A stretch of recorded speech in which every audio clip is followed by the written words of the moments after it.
So, there's a place in Tokyo that I want to take you for dinner. A place where the chicken is grilled so slowly and meticulously by hand, it practically melts like butter in your mouth.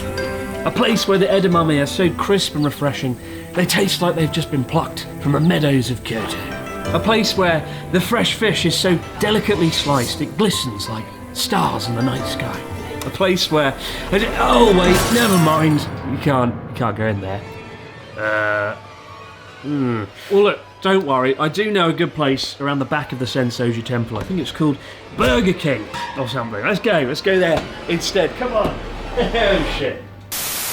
So recently, a Tokyo restaurant enjoyed some viral success online after declaring only Japanese speakers can enter. Obviously a subtle difference from outright saying Japanese only. But call me Mr. Cynical, but it does seem like the owners found an ingenious loophole to basically ruling out most foreign customers. Now I've always said if you're moving to Japan, for God's sake learn the language. You'll find it deeply rewarding, and also as a matter of courtesy, I think it's only right you should learn the language of the country you're moving to. But to come here on holiday for a couple of weeks, I think it's a bit too much to expect foreign tourists to master the world's most complicated language for a few days stumbling around Tokyo. As a tourist in Japan, you pretty much need to know only 5 key phrases to get around, again as a matter of courtesy more than anything, and those phrases are: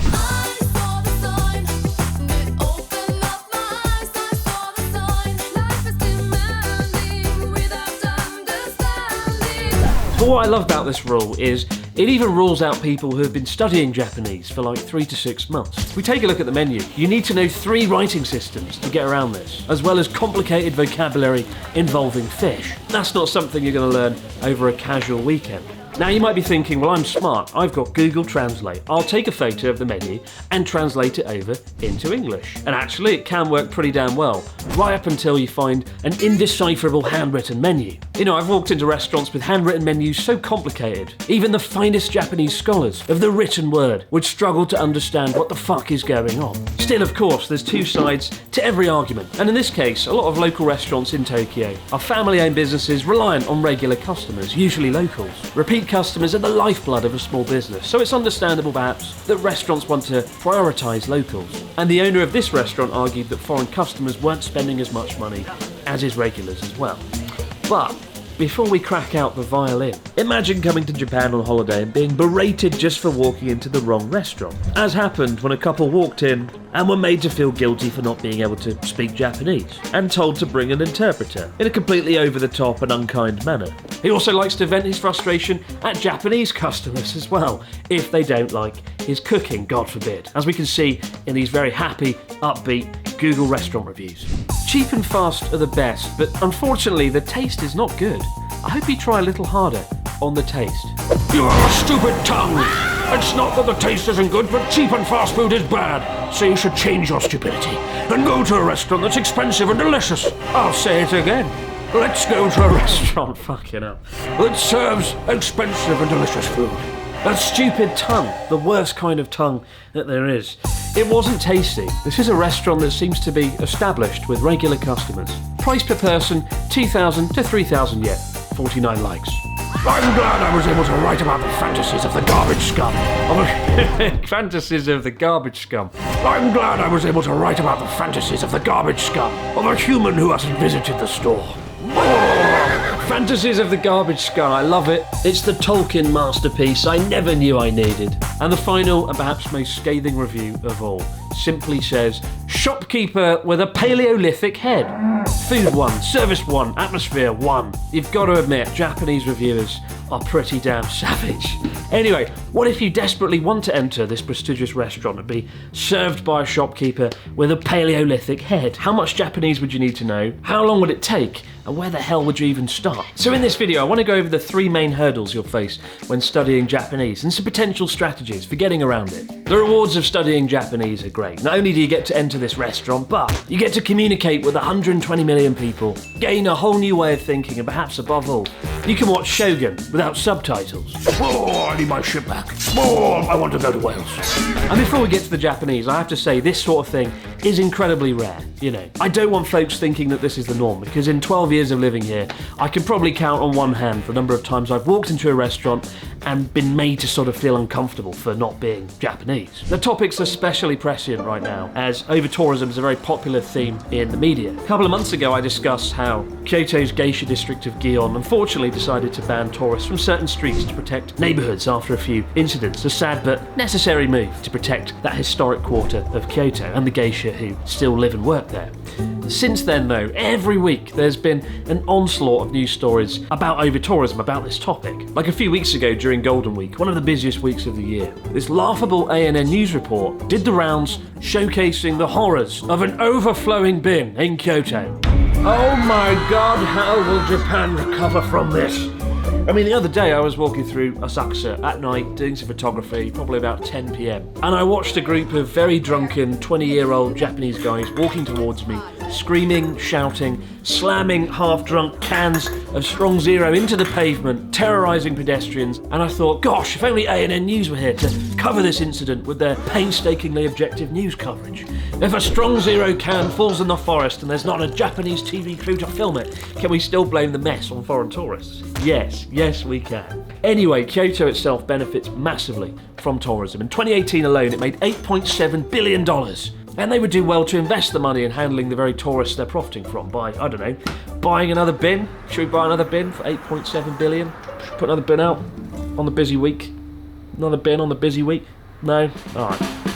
Still, Kyoto is so last week anyway. Thanks to TikTok, there's a far more tantalising tourist hotspot doing the rounds right now. Tourists have been flocking to a footbridge and a Lawson at the base of Mount Fuji after some TikToks went viral, showcasing the view of Mount Fuji majestically floating in the sky over Lawson, with swarms of tourists descending upon the streets to get the shot, dashing across traffic and causing all-around mayhem for the locals. Now, it might just be me, right, but I don't so much see a floating Mount Fuji over Lawson as Mount Fuji being fucking blocked by Lawson. This is a shit angle, I don't understand. They say beauty's in the eye of the beholder, but this is just bollocks. I don't get it. I don't understand. Who needs the iconic Chureito Pagoda when you can have a concrete footbridge? It wouldn't be a trip to Japan without it. And you have to wonder what kind of wacky, original, brilliant angles that we'll find going viral on TikTok next. You haven't seen Himeji Castle until you've glimpsed it from the Family Mart car park. You simply haven't experienced the King Kakuji Golden Pavilion until you've witnessed it sandwiched between the Coca-Cola vending machines at dawn. You know Itsukushima Shrine doesn't look the same as when it's obstructed by the Daily Yamazaki at sunset.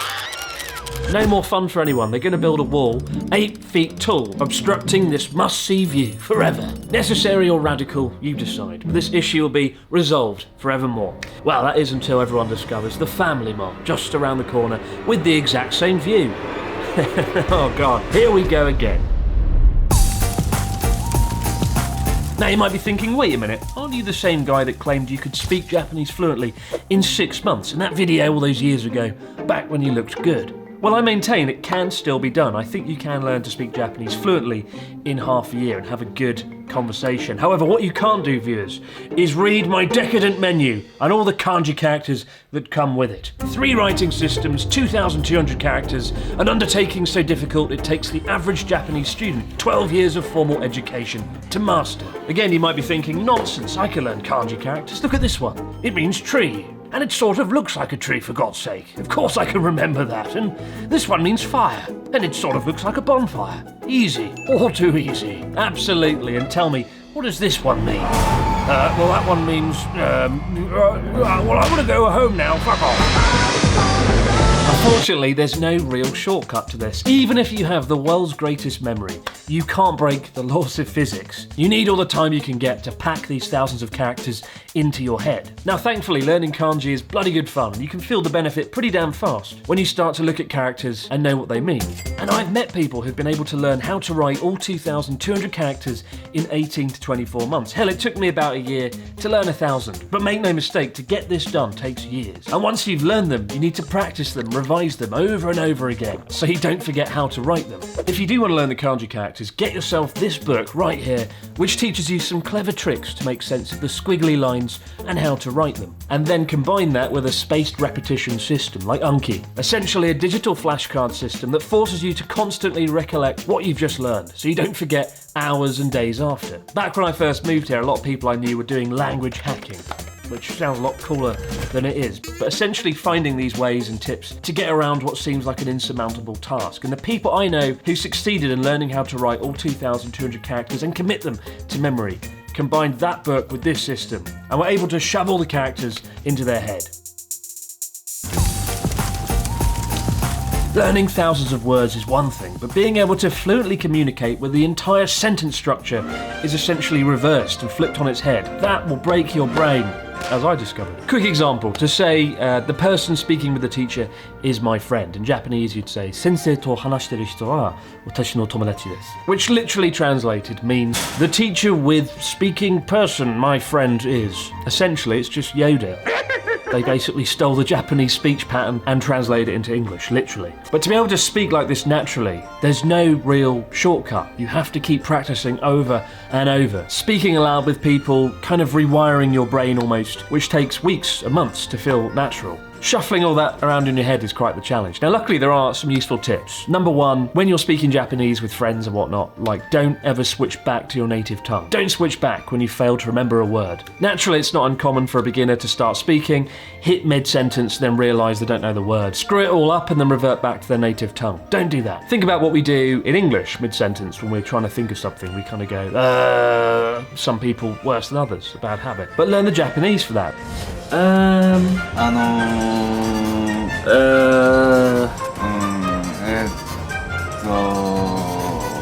And of course, early on when you don't know most of the Japanese vocabulary, there's going to be loads of words you don't know. Rather than switching back to English or fumbling for your dictionary when talking, speaking with a Japanese friend, use explanatory phrases to try and get around it. For example, if you don't know the word chūshajō means car park, be like, oh, kuruma tometeru basho wa nanteyu? Nihongo de.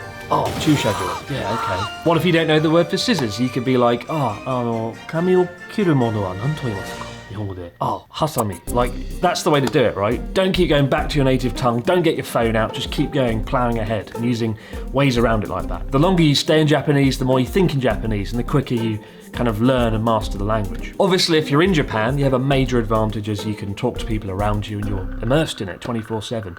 But even if you're not here, you can still sit in a quiet room and practice the phrases aloud. And there's so many good resources these days to help you get the job done. Like these books right here, which I recommend each and every one of them, especially this one. But I've saved the biggest reason you'll fail till last. And it's the reason most people I know fail. It's the reason I kind of failed. Originally, I had all sorts of reasons for point 3, like politeness, the complicated politeness, the cultural nuances. But actually, it's a lot simpler than that. So the best way to explain why mastering Japanese is so damn difficult is with this unspeakably crap hand drawing. Sorry, this is all I can do. Learning Japanese is not so much climbing a mountain as an entire bloody mountain range. And it starts with Mount Fuji, a steep, nightmarish incline where the knowledge comes thick and fast. But so does the relentless brutality of the climb itself. But it's in that period that you'll learn the most commonly used words and kanji characters, as well as potentially being completely overwhelmed by it all.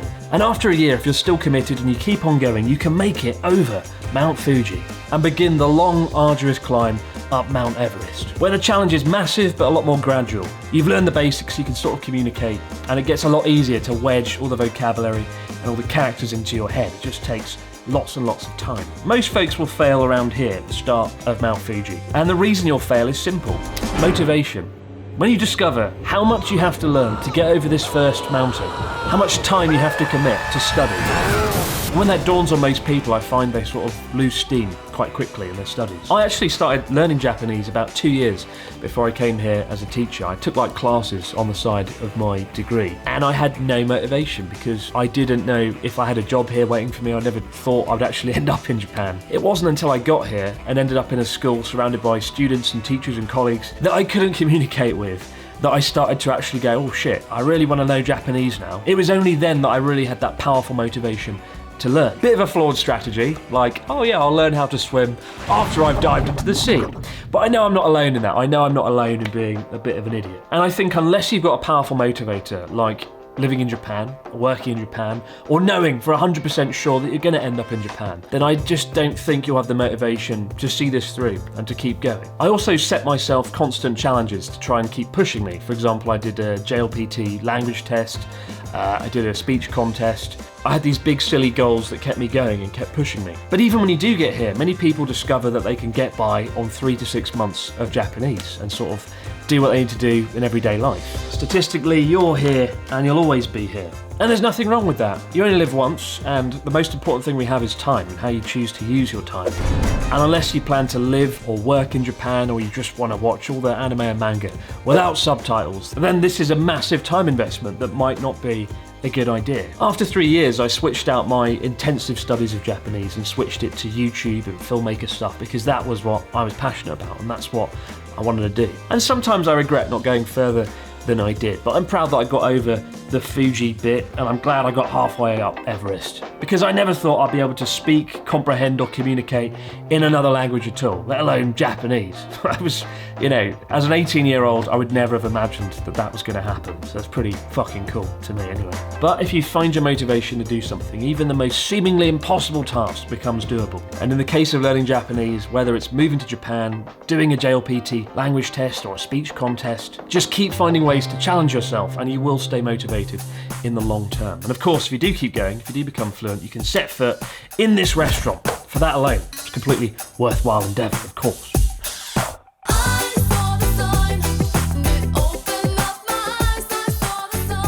Oh, I need my ship back. Oh, I want to go to Wales.